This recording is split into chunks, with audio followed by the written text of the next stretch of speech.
Yo, it's Jordan with the Young Turks, TYT Politics. It is Tuesday, the 18th, and I thought to myself, you know what? Do I do a video on the Democrats? Do I do a video on Trump? I'm going to talk about both of them and ask you, the audience, who's the bigger disaster? I have my opinion. I'll see what you think first. But there's mind-boggling stupidity I'm seeing all over the place. We're going to start with Trump, and we'll work our way to the Democrats. So if you don't know, the Republican Party has been pushing Obamacare repeal for the last 8 years. Apparently they were only interested in like the photo op of it all. So they repealed it 50 times, Obama vetoed it, but they didn't actually have a replacement plan. So their replacement plan under Trump, they've been having a lot of difficulty because they got the wingnut, the crazy Republicans, like the Tea Party faction. It's not it's not evil enough for them. So originally they didn't want to do it. And then you have the more moderate to establishment Republicans, if there is such a thing as moderate Republican anymore. It was too much, ripping Medicaid away from millions and millions of people and giving huge tax cuts to the wealthy. These moderates, they like their tax cuts for wealthy people, but they try to keep it kind of subtle. They don't want it like in flashing, blinking lights at what they're doing. So they've been struggling to get the necessary votes. The House passed it, but the Senate has been struggling. And Trump, it's like Jekyll and Hyde. One day he says, oh, it's the Senate version of the bill and the House version of the bill. It's too mean. It needs more heart. That's his leadership. So he says it's basically too draconian, too social Darwinistic, saying that they need to add more heart to it, it's too mean and all that. But that's been the extent of Trump's leadership, other than meeting with senators and trying to threaten them that if they don't just get it done, then he's going to go against them in their upcoming elections in 2018. Other than that, Trump's had no leadership. Now we have McConnell, the Senate Majority Leader. After he has not been able to get the votes, he pushed forward, all right, fuck it, we're just going to do repeal without a replacement. This is the leadership. So essentially, Mitch McConnell, if you were following my interview with some folks at the Kentucky Bernie rally, Mitch McConnell, who's worth over $20 million, by the way, he don't care if you're being ripped off Medicaid. He don't care if you're a single mother and you're going to lose your health insurance. He doesn't care if you're disabled. He doesn't care if you're elderly. He's saying, let's just repeal it. Clean repeal vote. We'll work on the replacement after the fact. There are already there's 4 Republicans who said we won't go forward with a repeal without a replacement. So they've been in office now for 7 months. They've been huffing and puffing about Obamacare repeal for 8 years. Yet Trump's idea of leadership is just saying, oh, it needs more heart, or oh, let's just repeal it. So now, after Mitch McConnell said, I'm going to repeal it, we're not going to have a replacement right away, Trump tweets out, as I always said, let Obamacare fail and then come together and do a great health care plan. Stay tuned. So Trump literally changes his policy, as the wind goes. Basically, at first, when the House came out with it, he called it mean, it needs more heart. Then he's been trying to meet with Republican senators to try to threaten them to get this bill, which, by the way, the Senate version versus the House version is not any less mean, and it's not any less nice. It's still mean. So, and Trump, by the way, it's kind of like when he ran for president, was saying, oh, well, we're not going to touch Social Security, we're not going to touch Medicare, and we're going to take care of everyone. Yet, the House version and the Senate version ripped 22 and 24 million people off health insurance, respectively. Don't get me wrong, I'm for Medicare for all. I see a lot of movement and energy for Medicare for all. But let's not lose the forest from the trees. Repealing Obamacare would be devastating for a lot of people, progressives and conservatives. We do need to push Medicare for all, but we also cannot allow this stupidity to come in place. But it seems to me, Trump, who ran on being the best manager, the best businessman, gets stuff done right away, knows how to negotiate, is a walking disaster. Whether he pushes forward things that get stopped by federal courts, even though the Supreme Court allowed it in, to pushing things they're declared unconstitutional, to not being able to get health insurance through, and now they're saying tax reform, which is code for a huge, huge wet kiss to the wealthy and corporations. That's not going to be easy either. So where is Trump's expert business skills? Where is his expert negotiating skills? I don't see any of it. Most of the people that I interviewed on the campaign trail that were at Trump rallies, other than loving the show and the entertainment, said we need a businessman. He knows how to get things done. He knows how to work with people. He knows how to negotiate. I haven't seen a bigger disaster, frankly, since George W. Bush, in terms of actually getting things done. The only reason George Bush got things done is because Dick Cheney was running shop behind closed doors. So Trump, we have that disaster on one hand. So you have Mitch McConnell putting forward this morning, he's just going to put forth a repeal bill, no replacement, and already Republicans are out against it. And Trump is saying, oh, we'll just let Obamacare fail. Because he doesn't know how to lead. Even lead on things that I don't agree with. He does not know how to negotiate with politicians. He doesn't know how to get legislation crafted and then passed. He doesn't know how to negotiate with Democrats. And if I were Democrats, of course they are going to negotiate because they're spineless. Why the hell would you negotiate? This Trump care in the Senate, I think, has like in the single digits of approval rating. The country hates Trump care. And by the way, the polls now, 46% of Republicans want Medicare for all. So if you were the corporate Democrats, I probably wouldn't negotiate. I'd probably stand firm. But Trump says he's going to allow Obamacare to fail on its own. The problem is, he's such an idiot, he thinks by allowing Obamacare to fail on its own, which by the way is a lie, if it does fail, it's going to be because Trump and the Republicans are not enforcing or supporting a lot of the specifics in the Obamacare law.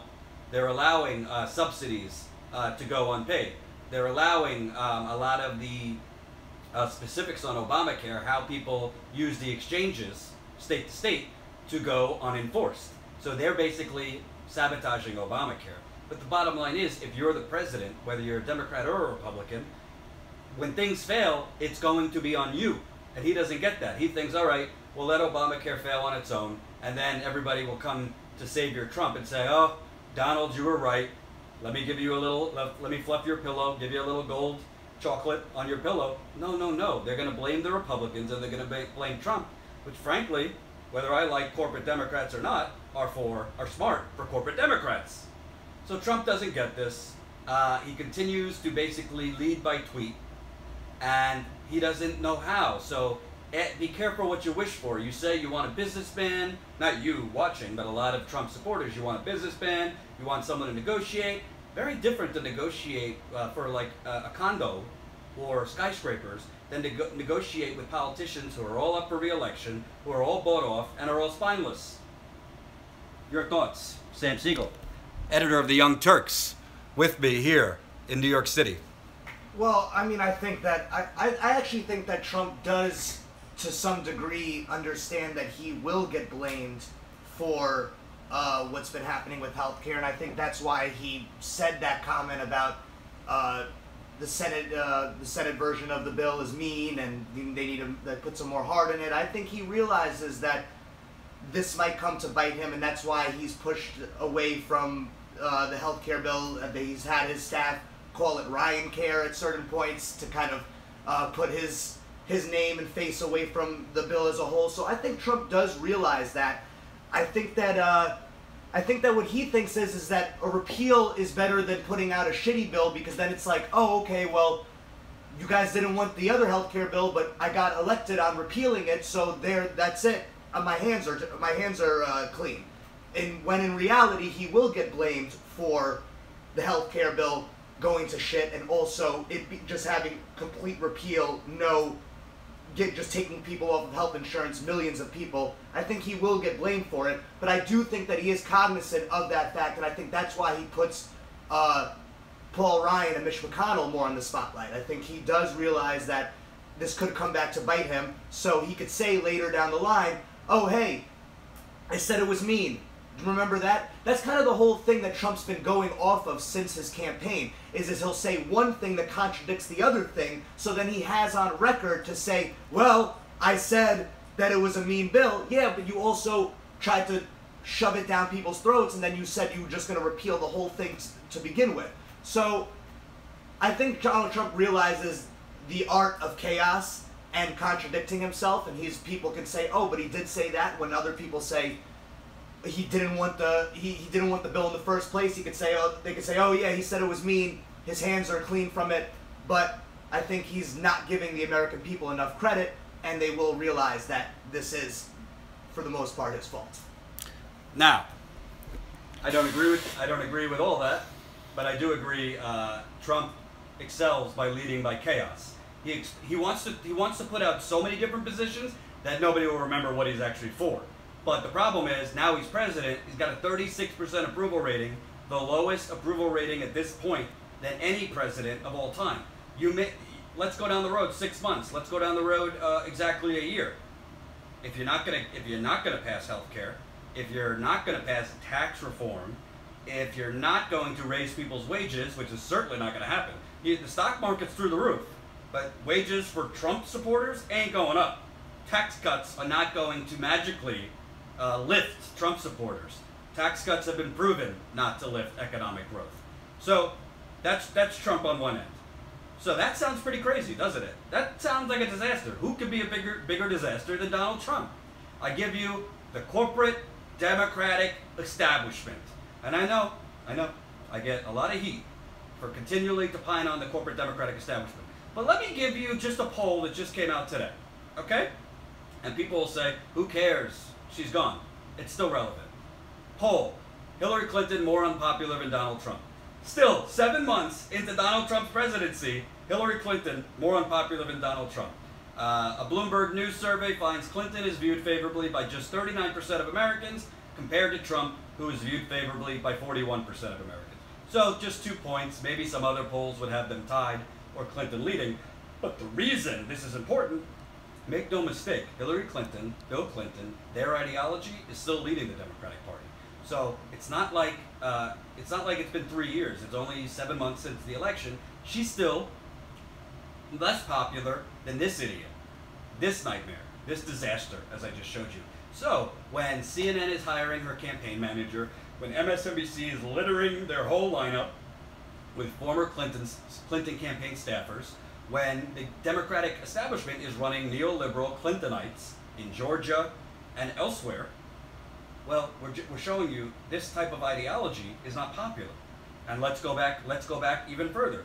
So when John Ossoff, which I would say is a pretty much your Nancy Pelosi, Hillary Clinton, garden variety corporate Democrat, he spoke nicely, he had a very pretty face, but wouldn't come out for Medicare for all, wouldn't come out to tax the wealthier. He ran on civility, aka stronger together, and all this platitude nonsense.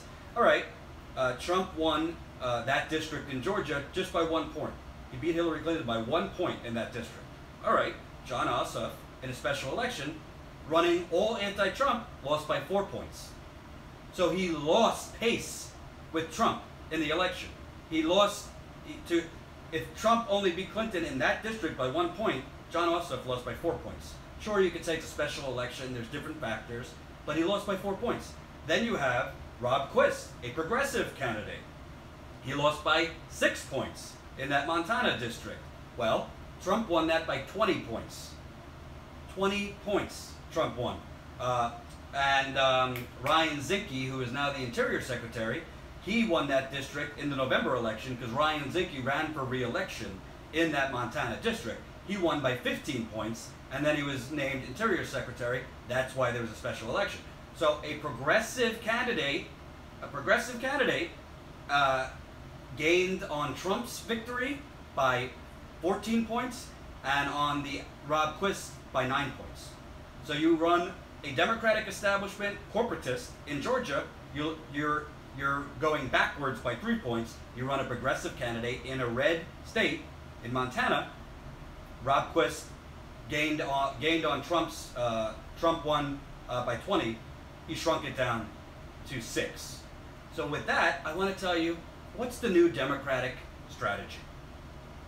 You can't make this up, by the way. You cannot make it up. So you have Democrats see conservative blue dogs as key to winning the House. Conservative blue dogs, meaning moderate Democrats, aka Republicans. Let me read you a little of this story from Bloomberg. Since Republicans took control of the U.S. House 7 years ago, Democratic campaign officials have shown little interest in working with a small group of fiscal conservatives in their party to gain more seats. But with Democrats clawing to reclaim the majority, that's starting to change. The party's House campaign arm is now building close ties with the previously ignored Blue Dog Coalition, which boasts that it's not afraid to buck Democratic leadership to prepare for next year's election when all 435 seats in the chamber are up for grabs. The Democratic Congressional Campaign Committee and party leaders are coordinating candidate recruiting and mentoring with the Blue Dogs. Both sides say there's a shared understanding that winning as many seats as possible in 2018 is more important than any Democratic purity test for potential candidates. The DCC has seen the light, said Representative Kurt Schrader of Oregon, a Blue Dog Coalition member. Representative Ben Ray Lujan, a New Mexico Democrat and chairman of the Democrat Campaign Committee, said in his statement that the Blue Dogs have been incredible partners, helping develop a list of 79 Republican-held seats to target in the 2018 election. At least 20 of those seats were previously held by Blue Dogs, according to the caucus. Democrats need to gain 24 seats to take control of the House. Blue Dogs say the fate of House Democrats rises and falls on their success. The caucus grew to as high as 54 members in 2008 before they and the Democratic majority were wiped out 2 years later. Where do you begin? So, okay, 2016, anti-establishment year, anti-establishment movement. People do not want corporatists as candidates. It is shown Bernie Sanders, before the election, was beating Donald Trump by 10 to 15 points head-to-head. You have Hillary Clinton in polls before the election. The national polling had her winning by 3 to 4 points. She lost pretty considerably in the Electoral College. Okay, what I just told you. Rob Quist, a progressive candidate, shrunk Trump's victory by 14 points in Montana in only a few months since Trump won Montana. John Ossoff, a corporatist Democrat establishment shill, loses by 4 points in that district, while Trump won by only 1. So the answer, based on all those data points, by the way, forget the candidate data, look at the issues. Medicare for all, 46% of Republicans for it. You have free public college tuition. That's polling better than it's ever polled. You have progressive candidates all over the country starting to win. So the Democratic Party's answer is to run Blue Dog Democrats across the country. And by the way, Blue Dog basically means conservative, essentially candidates who will say women can do whatever they want, but we're Republican on fiscal issues. Meaning tax cuts. They don't mind tax cuts. Meaning wars. Never a war. These people are against. I would put Joe Manchin in the Blue Dogs. I would put Heidi Heitkamp in the Blue Dogs. I'd put John Tester in Montana in the Blue Dogs. I mean, the list goes, Claire McCaskill in the Blue Dogs. These are all Democrats who take money hand over fist from special interests and essentially, on one end, say we're the party for the working people, and then go and fundraise with the people stomping on the working people. Do you think that's a good strategy? Does that make any sense? Forget ideology. If you're just looking at data, trends, does that make any sense to start running conservative Democrats all across the country? And forget, like, some people will say, well, it depends on the district, it depends on the race, depends on this, depends on that. No, it doesn't. Everywhere you go, and I know this because I'm not Nate Silver. I don't live in an ivory tower and only look at data. I've had the fortune of going out and talking to people. Even in more conservative districts, if you sell things to Republicans and conservatives in a certain way, they're more progressive than you think. Frankly, I've met a lot of conservatives that were against Obamacare, but when you mentioned the Affordable Care Act and all the good things in there, oh, that sounds good. They didn't even know the difference because Fox News is killing people's minds. This is a time. I always said Donald Trump would have won if he was running as a Democrat, a Republican, or a marshmallow. Didn't matter what party he was attached to. It was the policies. It was him saying, I'm against NAFTA and TPP, even though that's nonsense. It was him saying, enough with the wars. Enough sending all our money and all our troops overseas while we let America rot. Right? He spoke about let me bring our jobs back and bring back manufacturing here. Those are all progressive, populist tones that Republicans liked. I can't tell you. I probably spoke with at least a couple dozen Trump supporters at campaigns. When I asked them, who would you vote for if not for Trump? I'm expecting Ted Cruz or something like that. Bernie Sanders. But the Democratic Party, in their wisdom, wants to run blue dog Democrats, thinking that's gonna win them back the House. I got a bridge to sell you. Not gonna win them back the House. They're probably gonna lose more seats. This is a progressive time. So then the question is, all right, they're not stupid, so they understand data. So would they rather keep losing, but keep funneling in money, or would they rather win and have to put away special interest? I think it's a mix of both.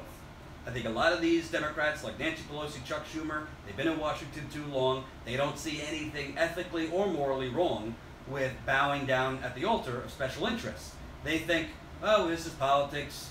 You know, we gotta placate these groups and these corporations, and you know, we'll deliver a little change to the people when we can. That's the old way of doing things. So, in my headline, who's a bigger disaster? Trump versus the corporate Democrats? I gotta tell you, I'd go with the corporate Democrats. If you can't see, if you cannot seize on this disaster of a president, if you cannot take and clearly see the trends of moving progressive, forget whether you're progressive or not, just looking at political trends. If you can't see that and act accordingly, then not only are you stupid, you're willingly stupid.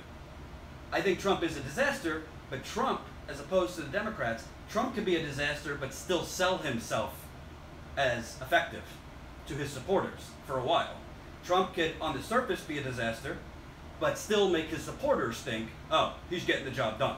Corporate Democrats can't do that. Corporate Democrats, there's been a revolt against them. So, I gotta tell you, if they keep this up, running blue dog Democrats, then another piece in the New York Times talked about Virginia Governor Terry McAuliffe, Montana Governor Steve Bullock, I think his name is, Rhode Island Governor Gina Raimondo, all corporatist shills, who are all about fundraising, all about special interests. These are the folks now the Democratic Party thinks they want to push forward in 2020. That we got big problems, folks. Got big problems. I know you're watching, Bernie. I know you're watching. It's time to speak out against this kind of politics of the Democrats. You don't need to villainize people, but as dangerous as Trump is, you're allowing Trump, you're giving Trump a much better chance if you don't take back the House with a progressive movement, with progressive candidates leading the way. And you're probably not going to beat Trump running these kind of candidates. That's my take. Leave your comments on who you think is a bigger disaster. I am going to be in New York this week covering a mix of things. And obviously go to youtube.com/tytpolitics. Andrew just did a great video on the New York Times ongoing crusade against Bernie Sanders. Emma did a great video this morning. Apparently, the Trump administration and Rex Tillerson think it's a good idea to close down the war crimes office at the State Department. And there's I did a video on Flint. Poisoned Flint residents now have to go abroad for health insurance. So they're poisoned in America, and America won't take care of them, so they have to go to Mexico and Canada to get health insurance. Thank you for watching. Oh, by the way, tomorrow, go to my personal Facebook page. The second chapter of my book, Corporate Con Job, will be out. Chapter 2, I'll be releasing it in the morning. You can download, donate if you choose. Thanks for watching. Have a good day.